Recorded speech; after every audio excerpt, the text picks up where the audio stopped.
kita masih terus saja melihat bagaimana tawa ataupun juga seringai yang ditunjukkan oleh pelaku tadi saat berada di lift. Tadi juga Prof. Adrianus sudah memberikan pandangannya. Mas Reza juga mungkin punya pandangan mengenai hal ini. Apa sebenarnya yang dilakukan oleh pelaku, apa yang mendasarinya, dan juga bagaimana ia bisa menutupi emosinya dan semuanya ini?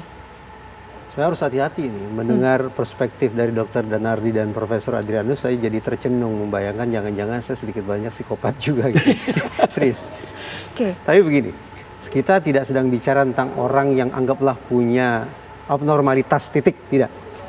Kita bicara tentang seseorang yang katakanlah punya abnormalitas, tapi pada saat yang sama dia bermasalah dengan hukum. Dengan situasi atau gambaran semacam itu, saya mendahulukan akan memotret dia sebagai orang yang sedang bermasalah dengan hukum. Baik. Bukan mengedepankan sisi psikologisnya, tapi mengedepankan sisi bahwa dia sudah melakukan tindakan kejahatan. Atas dasar itu, apapun kondisinya, apapun sebutannya, saya memilih untuk tetap memandang orang ini sebagai sosok yang rasional, yang sehat, yang waras, yang kompeten. Karena hanya dengan asumsi-asumsi semacam itu, maka kita bisa berharap proses hukumnya akan berjalan hingga tuntas, dan yang bersangkutan apabila divonis bersalah, hukumannya akan bisa setimpal. Sisi lain, kalau kita balik, yang kita kedepankan adalah sisi psikologisnya. Sementara perilaku melanggar hukumnya kita belakangkan, maka jangan-jangan kita justru seperti memberikan amunisi, memberikan bahan bagi dia atau penasihat hukumnya nanti untuk mencari-cari celah. Bagaimana agar kemudian pertanggungjawaban pidana itu lepas dari diri dia. Entah itu bebas murni atau paling tidak peringanan hukuman. Pertanyaan saya, kita mau yang mana sebetulnya?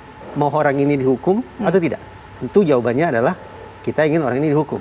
Karena kita ingin orang ini dihukum, maka sekali lagi menurut saya paling tidak mengedepankan melihat dia sebagai orang yang melanggar hukum, tapi kemudian baru saya lihat dia sebagai orang yang konon punya abnormalitas psikologis tertentu. Kata kompeten yang dipilih Mas Reza juga mengingatkan saya kepada upaya pelaku ini untuk bisa melakukan pembunuhan. Karena Mas bayangkan, dia itu sampai mencari pertama pembunuh bayaran. Kemudian tidak mampu karena harganya cukup mahal. Tapi kemudian dia akhirnya setelah memutuskan, oke, saya akan habisi sendiri. Menghabiskan 3 hari browsing di YouTube untuk bisa melakukan atau juga searching bagaimana ya metode melakukan pembunuhan yang kemudian tidak kedengaran kanan kiri dan sebagainya. Dan cukup matang apa yang direncanakan oleh pelaku ini? Menurut saya bukan cukup matang, sempurna. Kalau polisi memakai pasal 340, yaitu pasal pembunuhan berencana, maka otoritas penegakan hukum harus bisa memastikan perencanaannya seperti apa. Unsur-unsur perencanaannya yang mana gitu. Nah, saya saban kali bicara tentang aksi kejahatan berencana termasuk pembunuhan berencana, selalu membayangkan bahwa di kepala pelaku ini ada 4 unsur. Ada sebuah rumus matematika. Dalam rumus matematika itu ada 4 variabel yang harus dia hitung di dalam kepalanya. Target, insentif, instrumen atau sumber daya, dan resiko. Dari bacaan saya terhadap media sekitar 3 atau 4 hari belakangan ini, menurut saya 4 unsur itu terpenuhi pada pelaku. Target, dia pastikan bahwa dia tidak salah sasaran. Dia pastikan bahwa yang ingin dia incar adalah si inisial H, dan konon juga ada 2 target berikutnya. Betul. Berarti sudah jelas, dia tidak ingin salah sasaran, dia pastikan dulu siapa target yang ingin dia habisi. Itu pertama. Yang kedua, insentif. Konon, karena ini ada amarah, ada dendam, berarti insentifnya apa? Kelegaan, bisa mengekspresikan dendam. Betul. Tapi di lain sisi tadi Pak Kabid Jatantras mengatakan sepertinya sedikit banyak ada kekecewaan karena masalah bisnis. Betul. Berarti insentif yang lain adalah instrumental sifatnya. Yaitu bagaimana lewat aksi kejahatan ini seolah-olah yang bersangkutan ingin mendapatkan sebuah manfaat tertentu. Saya tidak tahu itu apa. Tapi yang jelas insentifnya terbaca. Toh masih akan dilakukan pemeriksaan lagi. Yang ketiga, instrumennya. Tadi sudah dikatakan Mbak Putri, yang bersangkutan belajar dulu di mana bisa mendapatkan pelaku pembunuh bayaran. Tarifnya berapa? Oh, ternyata terlalu mahal. Lalu alih-alih menyewa pembunuh bayaran, dia gunakan tangannya sendiri untuk menghabisi korban. Berarti instrumennya sudah jelas.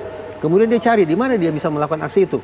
Dia pilih apartemen yang bisa disewa harian. Betul. Dan tidak banyak CCTV-nya. Itu salah satu alasannya. Nah itu. Kemudian dia cari lagi. Dia mau pakai apa? Mau pakai pisau, pakai tali atau tangan kosong? Atau didorong begitu saja gitu, dari atas. Nah, jadi dia sudah berpikir juga tentang instrumen atau sumber daya kejahatan yang akan dia pakai untuk menjalankan misinya.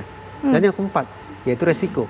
Apa yang terlihat oleh kita dan menghantui saya ini setiap hari bayang-bayang di dalam lift ini menunjukkan dia juga sudah punya perhitungan terhadap resiko. Bahwa dia harus menghilangkan jejak, dia harus menghilangkan barang bukti, dia harus mempersulit proses penegakan hukum, dia harus bisa menghindar dari pertanggungjawaban pidana. Sempurna sudah. Target, insentif, instrumen, resiko sudah bulat sempurna di dalam kepalanya. Baik. Karena sudah bundar sempurna di dalam kepalanya, maka probabilitas atau peluang bagi dia untuk melakukan aksi itu sudah terbukti. Go, lakukan. Baik. Ini secara proses persiapan tindakan pembunuhan dilakukan ini Prof. Adrianus seperti katakan oleh Mas Reza begitu sempurna, begitu matang ia persiapkan semuanya. Bahkan sampai masalah tempat, masalah cara, media dan sebagainya ia betul-betul perhatikan Prof. Ya termasuk juga persiapan kecil-kecil ya soal ekspresi ya, gestur dalam rangka terutama dalam rangka pasca pembunuhan. Itu yang pertama. Yang kedua, saya tidak sepesimis Mas Reza soal pengedepanan kondisi kejiwaan ya. Kenapa? Karena hukum mengatakan bahwa seorang dengan kepribadian psikopatik itu liable, tidak lepas dari tanggung jawab pidana. Seorang yang memiliki gangguan jiwa psikosis lah yang kemudian lalu boleh atau bisa lepas dari gangguan jiwa, tuntutan pidana, itu pun harus dibuktikan apakah pada saat yang bersangkutan itu membunuh, dia tengah berada dalam satu situasi kalut, ya, atau tidak. Nah, jadi tidak masalah bagi kita untuk bicara soal memahami soal psikopatiknya, karena tadi tidak akan mengurangi konteks bahwa yang bersangkutan itu dianggap sebagai tidak kompeten dan kemudian lalu menjadi satu pembelaan dari para penasihat hukumnya nanti, begitu. Baik, Prof. Adrianus Meliala, terima kasih sudah meluangkan waktunya di tengah aktivitasnya untuk memberikan pandangan kepada kami mengenai hal ini. Nanti kita akan terus tunggu bagaimana perkembangan selanjutnya mengenai kasus ini, Prof. Terima kasih sekali lagi, Prof. Selamat malam, selamat aktivitas kembali. Kita nanti akan lanjutkan perbincangan dengan Mas Reza, dengan Dr. Danardi, termasuk Dr. Danardi kalau tadi sempat dikatakan salah satu hal begitu dari pelaku kepada pihak kepolisian mengatakan tahun 2021 ini saya kehilangan ibu saya, ini memperparah kondisi saya, bla bla bla, kemudian membuat saya ketika lihat foto itu jadi semakin meletup emosinya. Nah, ini bagaimana pengaruhnya? Nanti mungkin Dr. Danardi bisa jelaskan, Mas Reza juga akan beri pandangan mengenai hal-hal lain, tapi setelah jeda berikut ini kami segera kembali.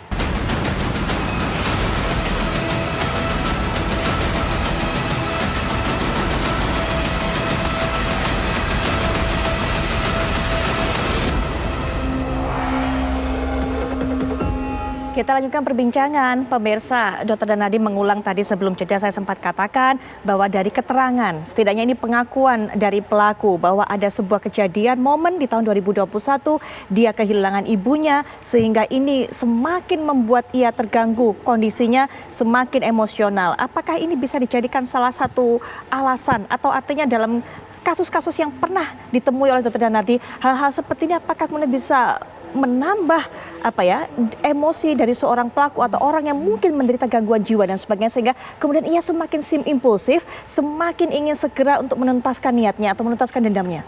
Betul, jadi kalau berbicara mengapa muncul seseorang itu ada gangguan jiwa, tentu ada pencetus-pencetusnya, ada penyebab-penyebabnya. Apakah penyebabnya itu satu besar atau kecil-kecil tapi berjalan panjang.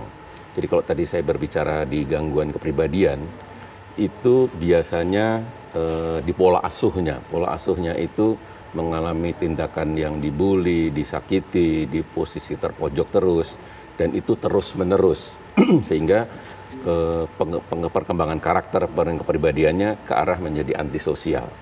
Tapi kalau tadi dikaitkan dengan seseorang penyandang gangguan kepribadian atau ciri kepribadian, saya setuju dengan dari Mas Reza tadi bahwa dia seseorang penyandang gangguan jiwa di mana gangguan kepribadian atau ciri kepribadian itu kalau di dalam buku pedoman ada di aksis 2. Aksis 2 itu seperti tadi yang disampaikan Prof. Adrianus, bukan psikosis. Jadi kalau aksis 2 itu relative thinking ability-nya masih bagus. Jadi kognitifnya masih bagus.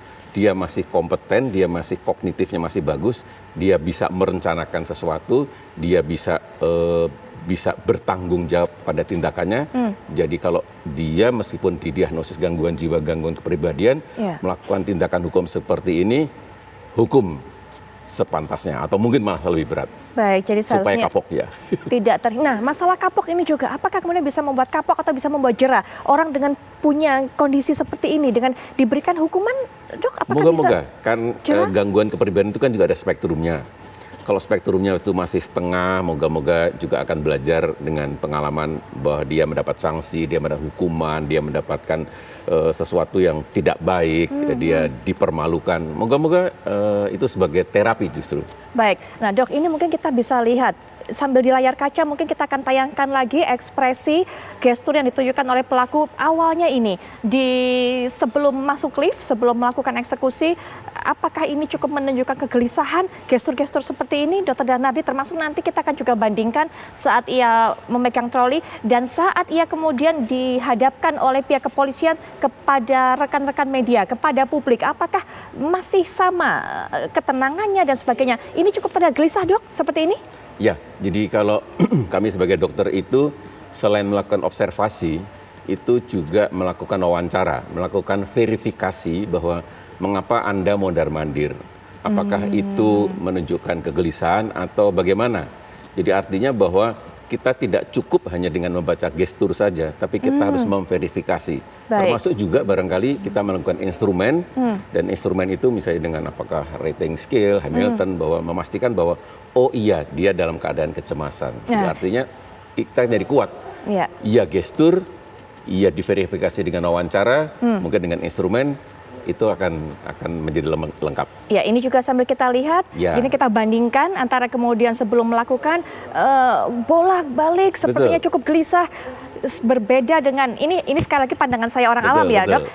Begitu kontras bedanya. Ini gelisah segala macam, kemudian yang di situ terlihat tenang. Kalau tadi Prof. Adrianus kan mengatakan sebenarnya ada ketakutan, kemudian coba tutupi dengan memegang troli dan sebagainya. Tapi kemudian nanti kita juga kalau bisa lagi akan tayangkan bagaimana ekspresinya dari pelaku ini saat kemudian dibawa dan juga ditunjukkan oleh pihak kepolisian kepada rekan-rekan media. Apakah ia juga masih menunjukkan ketenangan yang sama, tidak ada penyesalan? Karena satu hal yang diceritakan oleh pihak kepolisian, Mas Reza, pelaku ini mengatakan setelah melakukan pembunuhan itu, kenapa kok kamu ketawa? Katanya adalah bahwa saya happy karena misinya tuntas, sudah selesai. Itu yang dikatakan oleh pihak kepolisian, sempat memberikan keterangan untuk pihak kepolisian mengenai seringai dan juga tawa dari pelaku ini. Mas Reza, mungkin juga bisa memberikan analisa mengenai hal ini. Waktu naik lift badannya tidak berhenti bergerak, tapi waktu turun lift badannya tenang. Ya mungkin karena yang bersangkutan waktu itu harus buang air kecil. Gitu. Saya tidak bisa baca gestur soalnya, jadi mungkin agak absurd ya pandangan saya. Yang saya katakan begini, tadi kita sempat saya singgung tentang unsur yang keempat dalam sebuah kejahatan berencana, yaitu resiko. Bagaimana seorang pelaku kejahatan yang kita asumsikan waras harus berpikir kira-kira resiko apa yang akan saya hadapi, konsekuensi buruk apa yang akan saya hadapi, dan bagaimana saya mengatasi atau menghindar dari resiko tersebut. Caranya apa? Ya, tunjukkan ke orang sekitar bahwa tidak ada sesuatu yang janggal pada diri saya. Tunjukkan ke sekitar bahwa saya tidak melakukan perbuatan yang mencurigakan. Caranya apa? Ya seperti itu. Tersenyum, biasa-biasa saja. Kita baru menganggap senyum ini dengan tafsiran yang negatif karena kita sudah tahu perbuatannya.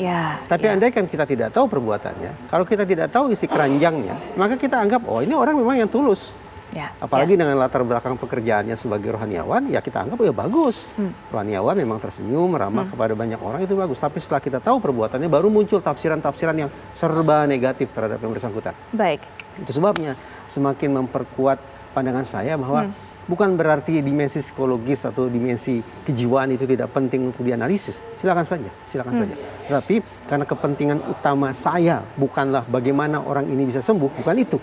Kepentingan saya adalah bagaimana menjebloskan dia ke penjara, bahkan mungkin juga mengirim dia ke liang lahat. Maka saya pilih untuk berasumsi orang ini normal senormal-normalnya. Waras sewaras-warasnya, kompeten sekompeten-kompetennya. Dan ia harus bertanggung jawab terhadap perbuatan yang ia lakukan. Tidak bisa menghindar dari jerat pidana. Begitu. Kita berharap bahwa kemudian kerja kepolisian tidak berefek kontraproduktif. yaitu menghasilkan temuan-temuan yang nantinya justru bisa dimanfaatkan si terdakwa atau penasihat hukumnya untuk mendapatkan peringanan hukuman. Baik, Mas Reza terima kasih sudah hadir, terima kasih memberikan pandangannya, dan Radi juga terima kasih sudah memberikan informasi-informasi kepada kami mengenai hal ini. Selamat malam semuanya Mas Reza.